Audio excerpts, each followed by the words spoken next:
We have breaking news from Britain. We now know who will take over from Boris Johnson as the next Prime Minister. Liz Truss has just been announced the new Conservative leader. Thank you for putting your faith in me to lead our great Conservative Party.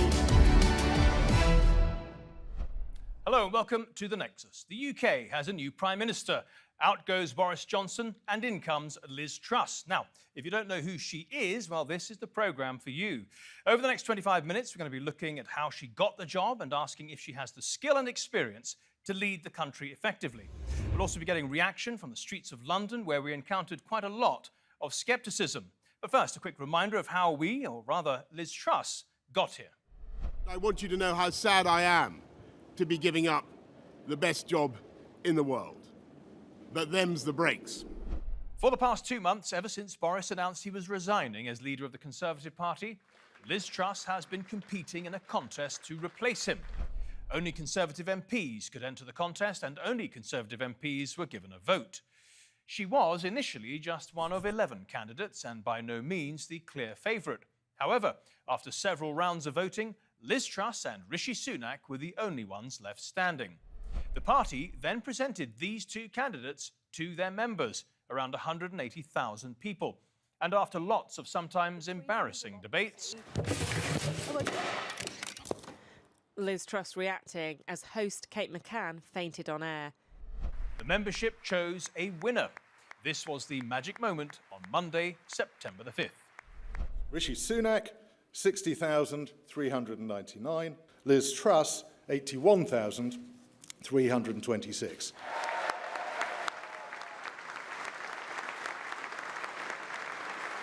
Thank you, Sir Graham. It's an honour to be elected as leader of the Conservative and Unionist Party. I'd like to thank the 1922 committee, the party chairman and the Conservative Party for organising one of the longest job interviews in history. Thank you very much. As the new leader of the Conservative Party, which is currently in government, she automatically became the UK's new Prime Minister, at least until the next election, which is expected sometime in 2024. Some people would have preferred an election right after Boris resigned so that the whole country could choose its new leader. But that's not required in the UK's parliamentary system. And so, the day after Liz Truss was announced the winner of the Conservative Party contest, Boris Johnson and his replacement paid a visit to the Queen at her holiday home in Balmoral.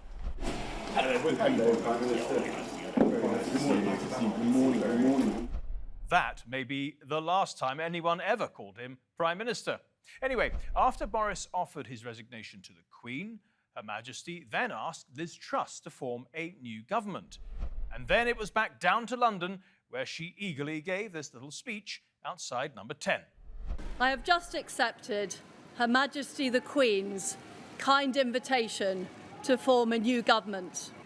I'm honoured to take on this responsibility at a vital time for our country. What makes the United Kingdom great is our fundamental belief in freedom, in enterprise and in fair play. Of course, it won't be easy, but we can do it. We will transform Britain into an aspiration nation with high-paying jobs, safe streets, and where everyone, everywhere, has the opportunities they deserve. Well, standing on the steps of Downing Street, she looks very comfortable. But as she will admit herself, this has been quite a long political journey. On a wet and windy day in London, Liz Truss finally achieved her dream of becoming Britain's Prime Minister. In a short break in the rain, she addressed the nation as leader for the first time. I am confident that together we can ride out the storm. Of course, before she entered Downing Street as Prime Minister, she'd been dressing up as her idol, Margaret Thatcher, for years. It is quite frustrating that female politicians always get compared to Margaret Thatcher. However, a deep dive into her background suggests she might be less Thatcherite ideologue and more political pragmatist, perhaps even an opportunist. Truss was previously an economist at Shell, is married to an accountant and has 2 teenage daughters. The family unit remains intact despite her being caught having an affair with Tory MP Mark Field back in the noughties. That is a disgrace. Once upon a time, that would have wrecked her career. Now, well, here she is. She'll admit herself it's been a winding political journey. She's been a left-winger and a right-winger. She's been anti-Brexit and pro-Brexit, a centre-ground Conservative, and now a darling of the party's right. Here are some of her contradictions in a little more detail. She might now be a Conservative Prime Minister, but her parents, a maths professor and a nurse, were left-wing Cambridge University graduates. Truss herself went to Oxford to study the de facto Prime Minister Apprenticeship course, PPE, or Philosophy, Politics and Economics. When she started university, she was a card-carrying Liberal Democrat, a passionate campaigner against nuclear power, she loves it now, and wanted to get rid of the royal family. We do not believe that people should be born to rule. Not exactly classic Tory Prime Minister territory, although she'd been converted to Torydom by the time she graduated. On Brexit, she campaigned to stay inside the European Union. The British people are sensible people. They understand fundamentally that economically Britain will be better off staying in a reformed EU. She then changed her tune once the referendum was lost. Her jobs in government include stints as Environment Secretary, Justice Secretary, and International Trade Secretary. But she really raised her profile as a hawkish Foreign Secretary. She's been tough on Russia over its invasion of Ukraine. Putin must fail. And that has made her persona non grata in Moscow, which has sanctioned her. And the Foreign Minister, Sergei Lavrov, described debating with her rather like a mute person talking to a deaf person. Of course, that's made her popular in the Baltics and Kiev. She's been strong on China too, and there are rumours she plans to designate Beijing an official threat to national security. She's been upsetting allies as well. President Macron, friend or foe? The jury's out. But if I become Prime Minister, I'll judge him on deeds, not words. The French president replied that if the two can't say whether they're friends or enemies, on va vers de sérieux problèmes. And the EU as a whole is furious at her threats to ditch the Northern Ireland Protocol, putting the Brexit deal and peace process in Ireland at risk. This is vital for the future of Northern Ireland. Which is not exactly likely to help with another issue, which is perhaps the thorniest of all. Rumours suggest that the Biden administration in Washington is lukewarm towards her. As for her domestic objectives, she's vowed to cut taxes and to control soaring energy prices. Two people-pleasing policies she's promised to deliver, and she means deliver. We will deliver, we will deliver, and we will deliver. With the cost of living crisis to deal with, she'll need room to manoeuvre to persuade more than just the Tory party membership to vote for her in a general election. And that is her real battle ahead. OK, we're about to bring in our guests, a quartet of politicians, journalists and supporters of both the winning and losing candidates. But first, let's hear from the man and woman on the street. And this week, our producer, Salahuddin, asked the people of London what they thought of the UK's new leader and if she'll be better or worse than Boris. Unfortunately, I think we were stuck between a rock and a hard place. There weren't really any good options, but hopefully the next election will sort things out. I'm not sure anyone could be worse than Boris, but at the same time, time will tell. She may well be, who knows? I think it's undemocratic. I don't believe that she will do the best for this country. This might be a fresh change, a fresh needed change. That's my feelings and my thoughts. How good she'll be, I think obviously time will have to tell. Do you feel represented by having a woman in power? You know, I would feel represented if I felt there was someone compassionate who actually cared about the UK population and their various problems. At the moment, I definitely don't feel represented as a woman or not. OK, let's bring in our guest now. Robert Hayward is a Conservative peer in the House of Lords. Ekansh Sharma is a former Conservative Party candidate and a Rishi Sunak supporter. Whelan is the organiser of the Battle of Ideas Festival and a columnist at the online publication Spiked. And finally, we have Rab Hashem, who campaigned on behalf of Liz Truss. Welcome to all four of you. Robert Hayward, I'd like to start with you. The point of this contest was to restore the Tory party right after Boris Johnson lost the confidence of the MPs. It was to restore the Tory party and to make sure they were in a strong position to handle the next election. Has this contest done that? Is Liz Truss actually better for the Tory party than Boris Johnson?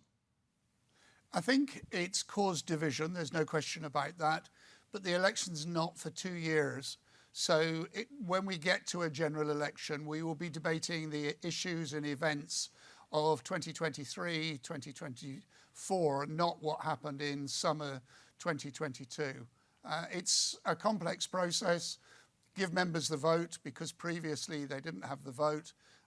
Some say we should change the system, but it's likely to stay as is for the future. Is the Tory party stronger or weaker for having Liz Truss as leader rather than Boris Johnson? It's stronger, there's no question about that. Boris was losing support amongst his members of parliament and his ministers, and he had to go. Otherwise, the rift would have got worse and worse. There are those who still want to support Boris.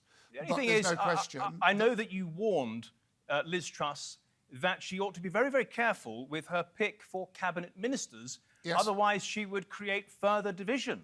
Now, it seems that she's got rid of pretty much everyone who ever supported Rishi Sunak. Dominic Raab has gone, Grant Shapps, Steve Barclay, and Mr Eustace has gone, and all her supporters have been put in place. So what has that done to the unity of the party? I'm disappointed by that decision. There's no question about that, because I didn't say it would cause further rifts. What I said was that it was the opportunity to bring people back together. I think it's a missed opportunity, but at the end of the day, that's a decision which she's taken and which we'll see whether it works over the next few months. There's some very able cabinet ministers, but sadly, I think there are one or two people who are not in the cabinet who would have been equally able. OK, why do you think that she beat Rishi Sunak in the contest? She captured the moment at the start of the campaign very effectively. There's no question that the public at large and Tory members wanted to see action in relation to the cost of living, energy crisis.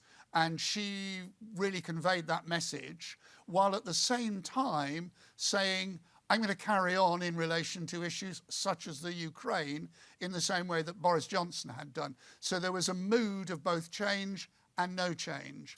Rishi, I think, slightly misjudged that position and therefore was playing catch-up to what Liz Truss had said at the start of the campaign to the members. Ekansh Sharma, let's have a look at the results, shall we? 81,000 votes, or 57% for Liz Truss, 60,000, or 43% for Rishi Sunak. Is the Sunak campaign happy, disappointed, sad? I think it's a mixed bag of emotions. The campaign obviously performed a lot better than anyone expected it to. But I think the key here is we've got to get behind the new Prime Minister now in Liz Truss and really hope she does a terrific job at her role, and I'm sure she will, because we're at a point in the country right now, regardless of who's in charge, we need them to succeed. And I think, generally speaking, we really and truly do need her to go out there and get it done. And she has a plan to her ideas. And it's too early to say anything really at this point in time, but hopefully. Why do you think he lost? I think Liz managed to capture the membership's imagination, and her plans resonated clearly a lot more than Rishi's plans did. I think, as I said previously, they're both very able candidates and they were both fit to lead the country. Is there a lot of bitterness in that that campaign, and especially after the pick of cabinet? I wouldn't call it bitterness. I would say there's a level of disappointment, in the sense that, as previously mentioned, there was an opportunity to bring the party together, the broad church of the Conservative Party under one roof. However, that hasn't happened in this case. I mean, just take Rishi as an example. The day after the results were announced, he was back in Parliament lobbying for his local constituency's hospital. So I don't think there's any bitterness or anything of that sort that exists within the campaign. He's in his early 40s. He can have another crack at this if he wants. Do you think the appetite's there? I think Rishi has a lot to offer to this country, and I would definitely like to see him run for leader again should the opportunity arise. Rab Hashem, I've seen this morning on LinkedIn, you've posted a photograph with you and Liz Truss. Have you spoken to her after the contest was announced and she was the winner? I've not personally spoken to her. But certainly the Liz Truss campaign can be extremely proud of what they've achieved over the summer. It has been a grueling interview process, the world's longest interview, but I think they've put across a message of positivity. It's an impressive leadership campaign based on hope and optimism, rejecting declinism, and with all the calls to attack the Rishi campaign more vigorously, she rejected that, and she just exuded positivity from beginning to end, and that struck a chord with the membership, I think. In choosing her cabinet, she basically purged all of the Rishi Sunak supporters. Was that a missed opportunity to unite the parliamentary party? I think time will tell. At this moment in time, she was probably very determined to remove continuity Boris, any kind of messaging around that.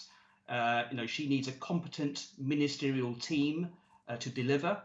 She campaigned on delivery and being able to deliver. And I think she needs that fresh approach, fresh cabinet to demonstrate to the British public that we're taking on board your problems very seriously indeed. And we've got the right team in place to now deliver that. And I think the next few weeks will tell whether that new dynamic is working or not. Well, we've got a little taste of what she's like as Prime Minister from Prime Minister Questions. Ella Whelan, did you get to catch that? Yes, bits of it. A lot of people say that she did very well against Keir Starmer and has a better command of her brief than her predecessor. What do you think? Well, she certainly she hasn't got a patch on Boris when it comes to delivering speeches and oration. I mean, he certainly had a greater command of the crowd. But I really, in terms of politics, in terms of what this woman is about, what this party is about, what their plans are for the, range of crises that I could list. I don't have enough fingers to list that we're going through in this country. I have no idea. I have no idea whether she did well, because there is this continual kind of obsession with the superficial rather than substance in terms of politics. Really, I think highlighted by this kind of funny, weird moment that happened in Prime Minister's Questions, where Theresa May got up and asked a question, which was, why is it that the only three prime ministers who have been women in this country are Conservative? And there was lots of celebration of that. What you had is one failed prime minister asking a new prime minister that really, let's face it, no one is excited about, where they've all gone right, and the opposition party, Labour, can't call out what a stupid thing that is, because they invented the whole idea of this superficial kind of identity politics that simply by being women, these women should be celebrated and applauded. And I think it's that kind of level that we're at the moment. There has still been no real meat on the bones in terms of the energy crisis, when people are tearing their hair out thinking about how they're going to be able to, in some cases, stay alive in the cold this winter. I feel incredibly cynical at the moment. I think that so much of this leadership contest has been an exercise in this Conservative Party kind of, being a kind of narcissistic indulgence rather than actually thinking about what is best for the country or putting some kind of big political vision forward. What did you make of a little speech in front of number 10 Downing Street for the first time when she was talking about Aspiration Nation? Did it remind you of an episode of In the Loop?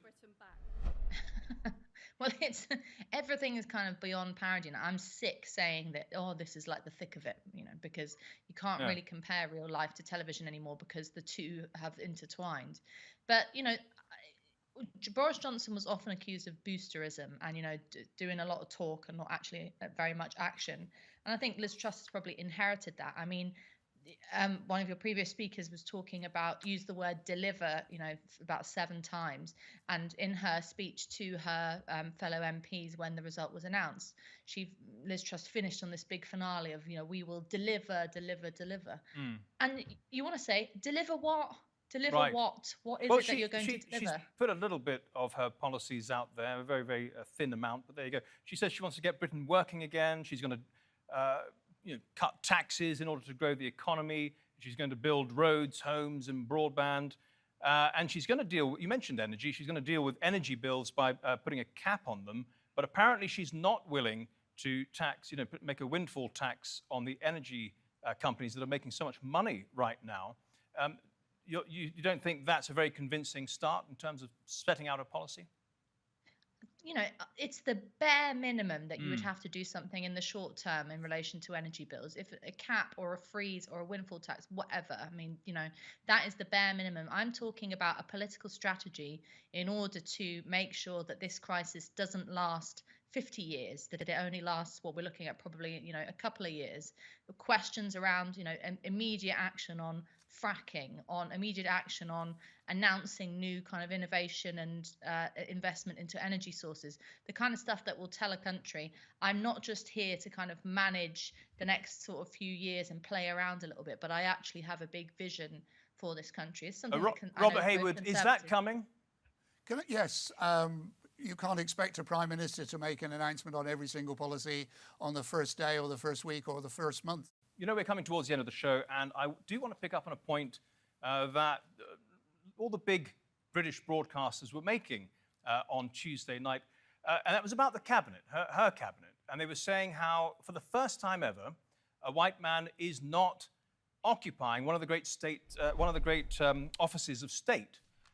And then they pointed towards the cabinet. We've got Kwasi Kwarteng is the Chancellor, James Cleverly, the Foreign Secretary, Suella Braverman is the Home Secretary, and Theresa Coffey, the Deputy Prime Minister and Health Secretary. And whilst there is a lot of diversity in there, to use that rather oversimplifying term, the look may be different, but their outlook appears to be the same. Let me pick you up on one example. Suella Braverman is the new Home Secretary, and she's considered like the new Priti Patel, quite right-wing, very tough talking, at least, on immigration. She wants to, or said she wanted to, take the country out of the European Court of Human Rights to make it easier to deport migrants and refugees to Rwanda. And she said she's going to take a sort of a hard line on immigration. So I need to ask you, let's start with Ekansh Sharma. Are the Tory party putting people forward from ethnic minority backgrounds in order to perform sort of harsh right-wing policies? I disagree. I think it's just the media stirring up a storm and discussing the colour of a person in the post, whereas the Conservative Party has always been one of meritocracy, where if a person is good enough for a job, they will get the job. It's not a case of who you are, what you look like, what your background is. If you're good enough for the job, you'll get the job. And on your point of these harsh policies, I wouldn't say they're necessarily harsh policies. They're realistic policies that tackle real issues faced by communities across the country. Yep, go ahead, Ella. I don't know about meritocracy. The one thing they all have in common is they're either privately educated or from comps or grammar schools. So there's a question, people are raising a question of class, which is something obviously the Conservative Party and the Labour Party, it has to be fair, has a bit of a problem with. But I do agree that the idea that the ethnicity or the sex of people in cabinet is supposed to be this thing that's celebrated is bizarre when you look at the fact that, for example, Theresa Coffey, who's now the new Health Secretary, is a woman, and people that we're supposed to kind of clap about that. But we know that her track record on one of the key issues for women, abortion rights, is abysmal. So all you have to do is dig beneath the identity of the person and look at what they actually stand for to see what you should care about in politics. The Labour Party doesn't really have a leg to stand on here because, one of the things that, even though I criticised Liz Truss and Theresa May for doing a kind of performance in PMQs earlier, one thing that Theresa May did point out was that the Labour Party is kind of incapable of voting in a leader who isn't from North London, which is true. It's like, you can't help but guffaw yourself a bit at that. But what I'd really like to get beyond is talking about where people come from and what they look like. Well, I know you'd like to get beyond that, but there are large sections of ethnic minority communities who are very disappointed to see fellow immigrants or children of fellow immigrants taking a hard line on immigration. They find it almost a betrayal, and that's a fact of life, Ella. And so, if I can come to you, come in, Ekansh. Yeah. You're saying there's vast majority of people disappointed. At the same time, there's a vast majority of people that are pleased with these appointments, that these appointments are in place. So there's always a flip side to the coin. You can't just say and label ethnic minorities as not being happy or pleased with these policies or not agreeing with them. That's painting them with one stroke of a brush. Me, as an example, I am for these policies, and I do believe they solve real issues faced up and down the country. So it would be completely wrong to say, generally speaking, all ethnic minorities disagree. No, you're right. It would be wrong to say anybody does all of everything. But I was just saying there are some, and that opinion needs to be represented, and we've done it today. Ekansh Sharma, Robert Hayward, and Rab Hashem. Ella Whelan, thank you all very much for your contributions. I'm terribly sorry we couldn't go on a little longer. However, we have come to the end of the show. Thank you at home and on your phones for watching. Remember, if you want to see this episode or any of our previous episodes, do go to our channel on YouTube. Just type in Nexus, TRT World. Until next week then, goodbye.